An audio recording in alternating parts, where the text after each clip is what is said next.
Olá pessoal do sétimo ano A, sétimo ano B, sétimo ano C e sétimo ano D. Aqui é o professor Fábio falando. Eu preparei aqui uma revisão para vocês, tá? Tá chegando o provão do quarto bimestre e eu espero que essa revisão aí ajude na prova, tá? Então uma revisão completinha aí do próximo provão do quarto bimestre. Tá? Eu tô aqui no meu ambiente preferido, né? Na coisa que eu mais gosto de fazer. Então espero que vocês aproveitem, tá? E tem até um fundinho musical, só que é modão, tá pessoal? Eu gosto, tá? Modão. Eu vou só tirar esse bigode aqui, que cresceu muito esse mês. Vou tirar esse bigode e já volto com a revisão, ok? Bom pessoal, o provão de vocês, ele basicamente fala da população brasileira em vários aspectos. Formação, quantidade, movimentação, né, que são as migrações pelo território nacional. Tá, então a gente começa falando sobre a formação da população do nosso país. A gente sabe que o Brasil é um país multiétnico, né, formado por vários povos. Então a formação do nosso povo é uma herança aí de vários povos que, junto com os índios do território, com os nativos do território, acabaram formando a população brasileira. Então nossa população é muito miscigenada. Contribuíram para a formação dela os nativos da terra, né? Os índios, a gente pode ver aqui nas imagens alguns exemplos. Então, quando os europeus aqui chegaram, né, encontraram na terra os primitivos, os nativos da terra. Então, é o primeiro ponto da formação da população brasileira. O segundo são os conquistadores europeus, né, que aqui chegaram, dominaram o território, impuseram sua cultura, impuseram sua religião, impuseram suas práticas econômicas. E os europeus eles foram também fundamentais na formação da população brasileira, principalmente portugueses, espanhóis, italianos, alemães, holandeses, franceses. Contribuíram muito para a formação da nossa população. O terceiro e muito importante também são os africanos. Os africanos, né pessoal, uma mancha ruim na nossa história, foram trazidos à força da África, né, cruzaram o Atlântico, e na condição de escravos foram trazidos para o Brasil. Por volta de 3,5 milhões de escravos, né, de africanos, foram trazidos para o nosso território. A presença dos africanos no Brasil, né, proporcionou uma miscigenação também. Então uma mistura racial com europeus, com indígenas, né, dando forma e dando cara à nossa população. Talvez uma das maiores contribuições na formação da nossa população, na cultura, na religião, né, no pensamento. Então, o tronco africano, né, o braço africano na formação da nossa população, ele também foi muito importante. E por fim, os asiáticos, né, os chamados amarelos, principalmente japoneses e coreanos, que também foram importantes na formação da nossa população. É um aspecto importante, né, nessa formação da população, porque vivemos num país muito preconceituoso, né, onde a diferença da cor da pele acaba gerando distorções sociais, desigualdades sociais muito grandes. Aí a gente tem esse exemplo aqui do quadro Redenção de Cã. A gente pode ver aqui na imagem. Esse quadro, vou contar um pouquinho da história. Segundo a tradição religiosa, né, Cã, um dos filhos de Noé, teria sido amaldiçoado pelo pai. E Cã, né, ele estaria ligado à formação da população negra. Ou seja, a população negra que por isso teria sido condenada à escravidão, ou esse fato justificaria a escravidão dos africanos. Bom, esse quadro ele representa 3 gerações de uma mesma família. A senhora, a avó, negra, perceba que ela está agradecendo, né, como se estivesse em redenção mesmo, né, em perdão, agradecendo alguma coisa aos céus. A segunda geração, o casal pardo, e a terceira geração, uma criança branca. Esse quadro ele foi utilizado para justificar muitas teorias teorias raciais, né, de branqueamento da população brasileira. Ou seja, a chegada de europeus provocaria o branqueamento da população brasileira e isso traria uma melhora social para o nosso país. Uma visão extremamente preconceituosa, né, a interpretação desse quadro, mas que serviu de base para várias teorias raciais na época.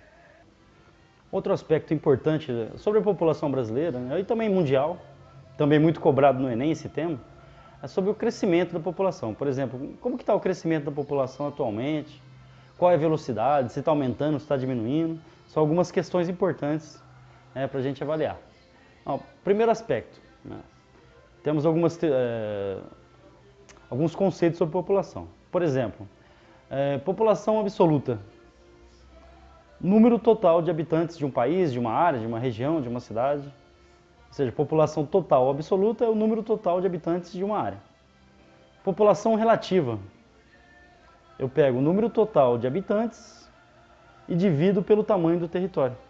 Isso vai me dar a população relativa, que a gente conhece também como densidade demográfica, habitantes por quilômetro quadrado. Aí, um detalhe, né, pessoal? Por exemplo, como que eu sei se um país ele é populoso? Pelo tamanho da sua população, pelo número de habitantes. Por exemplo, o Brasil é um país extremamente populoso. Estamos chegando aí a 208 milhões de habitantes. A China é um país super populoso. Ela tem 1 bilhão e 400 milhões de habitantes, provavelmente. Mas e em relação à população relativa? Será que o Brasil é um país povoado? Por exemplo, quando você olha o território brasileiro, a população ela se concentra, pode ver no mapa aqui, ó, a população ela se concentra em uma faixa próxima ao litoral. Isso se deve ao modelo de colonização, à chegada dos europeus aqui, que sempre preferiram ficar próximo ao litoral, principalmente por causa do comércio da época, que era pelo oceano. Então, quando a gente fala de distribuição da população, o Brasil é um país populoso, porém, a sua população é mal distribuída. Regiões do norte, do centro-oeste, por exemplo, são pouco povoadas. Então, embora o Brasil seja um país populoso, ele é pouco povoado. Então, nem sempre o fato de um país ter uma superpopulação, como a China, por exemplo, significa que ele é densamente povoado. Às vezes, um país que tem uma população menor, mas tem um território muito menor, ele é mais povoado do que um país que tem uma superpopulação. Fica aí uma dica para vocês, tá, pessoal? Ainda em relação às populações, temos algumas taxas, por exemplo, para a gente analisar o crescimento da população. Por exemplo, a taxa de fecundidade. Número de filhos por mulher. Esse número, ele está aumentando ou caindo? Esse número está caindo bastante. Reparem no gráfico aqui do lado, comparando aí um período histórico. Percebo que a quantidade de filhos por mulher caiu muito nos últimos anos. Então essa taxa ela tem caído demais. No Brasil, por exemplo, ela já está abaixo da taxa de reposição. Qual que seria a taxa de reposição? Acima de 2. Abaixo de 2, né, a população não está sendo reposta, que já é o caso do Brasil e da maioria dos países desenvolvidos. Então, pelas previsões que a gente tem, lá no futuro, lá perto de 2050, por exemplo, é provável que a população brasileira comece a diminuir. Outra taxa que a gente deve avaliar é a chamada taxa de natalidade. Como que a taxa de natalidade é calculada? Eu pego o número de nascidos em um determinado período, multiplico para cada 1.000 habitantes, então número de nascidos vezes 1.000, dividido pela população total ou absoluta. É daí que eu tiro a minha taxa de natalidade. A taxa de mortalidade, bem parecida. Eu pego o número de mortos em um determinado período, ou número de morridos, segundo a TTE do 7º D, pego o número de mortos de um determinado período, multiplico por 1.000, dividido pela população total. Aí eu tenho a minha taxa de mortalidade. A taxa de mortalidade e a taxa de natalidade são números importantes para quê? Para calcular o crescimento real ou vegetativo da população.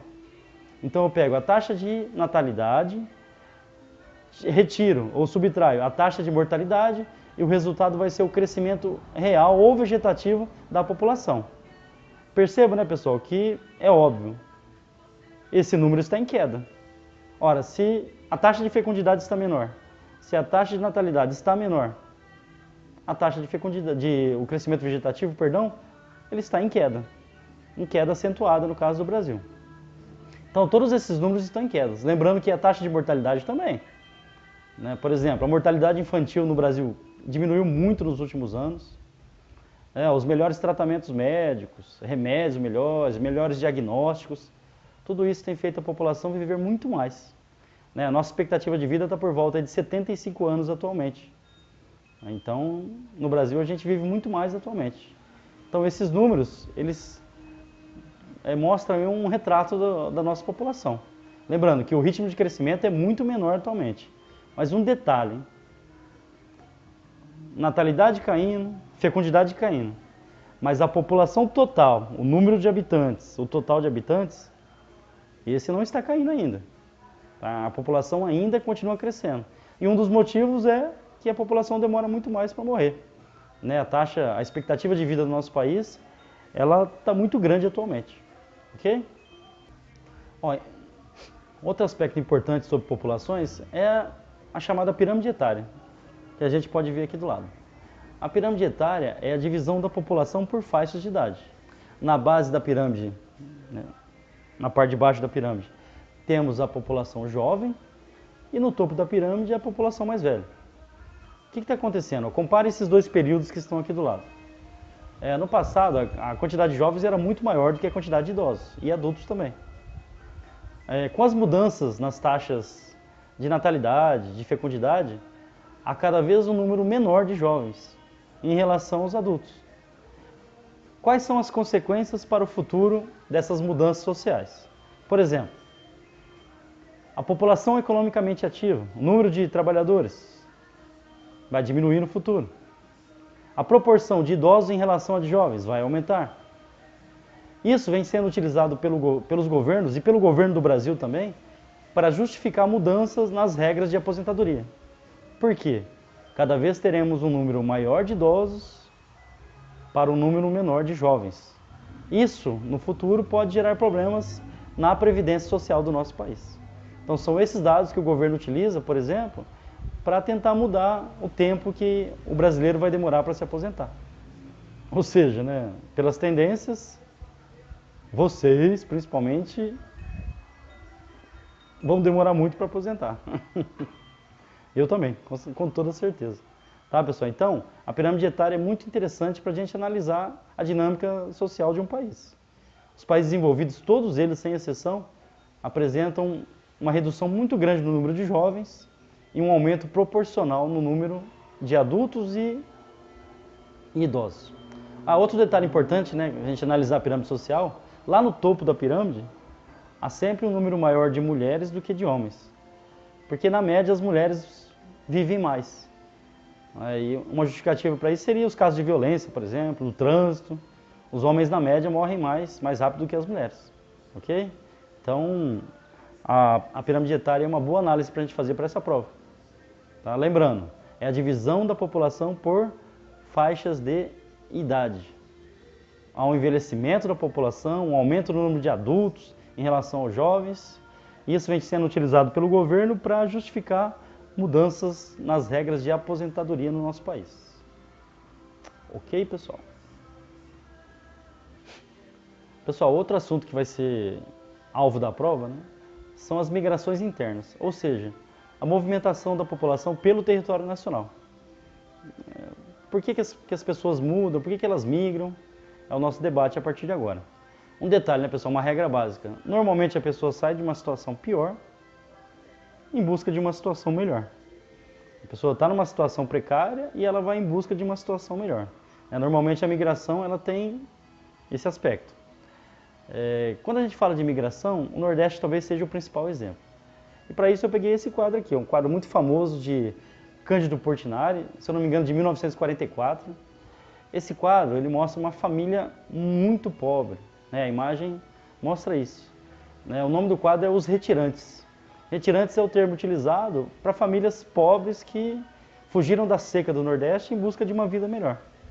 E muitas dessas famílias escolheram o Sudeste, o Sul do país, para migrarem, para se posicionarem, para encontrarem uma vida melhor, uma estrutura melhor, saúde melhor, educação melhor. Ou seja, esse quadro aí talvez seja um dos grandes exemplos, que aparece muito no vestibular, por exemplo. Já apareceu no Enem também. Esse quadro talvez seria um dos grandes exemplos aí das migrações. Uma família numa situação precária que vai buscar uma vida melhor em outra região. Então, de olho nesse quadro, né, pessoal? Lembrando que vocês fizeram pesquisa sobre ele, lembra? Então, atenção ao quadro Os Retirantes. Além disso, né, não é só do Nordeste, né? A movimentação da população, ela teve, dependendo do período histórico, ela teve algumas direções. Por exemplo, na época da construção de Brasília, muitos trabalhadores do Nordeste migraram para a região para trabalhar na construção. A região Norte, Zona Franca de Manaus, atraiu muitos migrantes.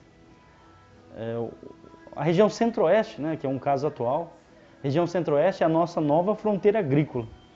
Então, o que a gente tem visto nos últimos anos? Muita gente do Sudeste e até do Sul procurando na região Centro-Oeste uma vida melhor, uma fonte de renda melhor, um desenvolvimento, ou seja, essa nova fronteira agrícola da região Centro-Oeste, soja, milho, gado, isso tem atraído muita gente do Sul e do Sudeste para a região.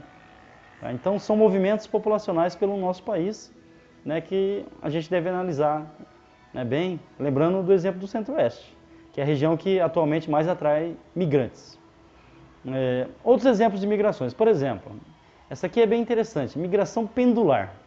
Eu quero que vocês lembrem do pêndulo do relógio.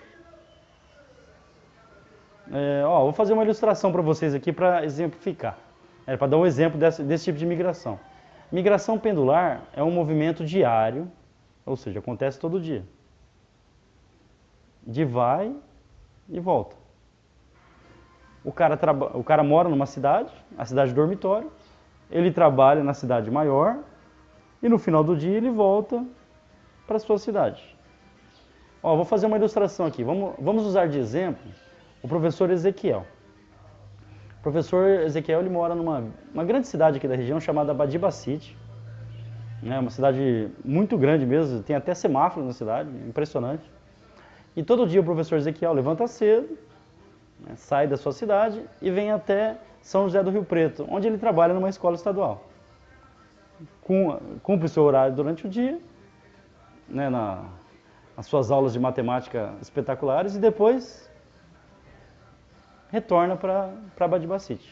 Esse tipo de imigração gera vários problemas urbanos, porque durante a manhã, no caso de São Paulo, por exemplo, milhões de pessoas se movimentam para ir para o trabalho. E no final da tarde, milhões de pessoas se movimentam para voltar do trabalho.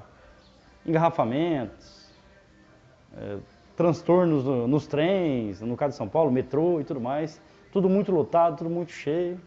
Então essa mobilidade urbana, né, essa mobilidade das pessoas nas grandes cidades, talvez seja um dos grandes desafios para quem quer governar essas cidades, né? No caso de São Paulo, por exemplo.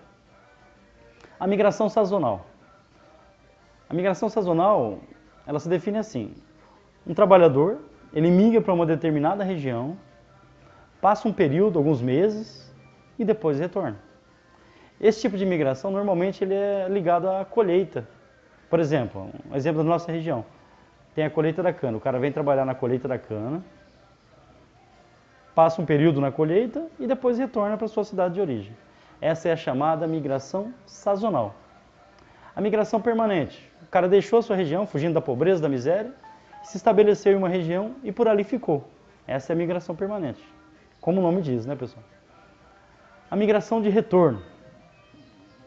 A pessoa migrou para uma determinada região, passou vários anos, de repente a situação na origem melhorou. E a pessoa retorna para o local de origem devido à sua melhora econômica. Isso tem acontecido atualmente no Nordeste. No Nordeste que nos últimos anos acabou se desenvolvendo bastante. Isso tem atraído a população de volta para a região.